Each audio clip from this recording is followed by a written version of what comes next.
The U.S. has passed a grim milestone, more than 1 million confirmed cases of COVID-19. We continue to mourn with thousands of families across the country whose loved ones have been stolen from us by the invisible enemy. We grieve by their side as one family, this great American family, and we do grieve. We also stand in solidarity with the thousands of Americans who are ill and waging a brave fight against the virus. But there are some signs social distancing measures may have flattened the curve. There are no longer exponential increases in new cases, hospitalizations, or deaths in large population centers.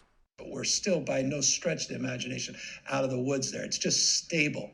We're not seeing substantial declines. President Trump has consistently sounded more optimistic than his medical advisors. I think what happens is it's going to go away. This is going to go away. But a vaccine is months away at best, and there is still no known effective treatment. So it's not going to disappear from the planet, which means as we get into next season, in my mind, it's inevitable that we will have a return of the virus, or maybe it never even went away. The virus has gutted the U.S. economy, unemployment up by record numbers, and GDP down by levels not seen since the financial crisis of 2008.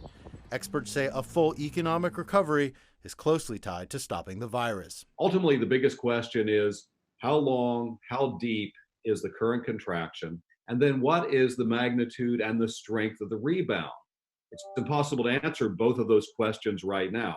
The most serious question we really need answered to have the resolution of the economic problem is the medical question. When can we have a vaccine? When can we have treatment for COVID-19 that we can be confident about? Public health officials warn that reopening too quickly or without appropriate safeguards in place could lead to a second wave of infections. Social distancing will be with us through the summer to really ensure that we protect one another as we move through these phases. More than half of U.S. states have plans in place to allow limited reopening of some businesses, but there are no immediate plans to allow large-scale gatherings like sporting events or conventions.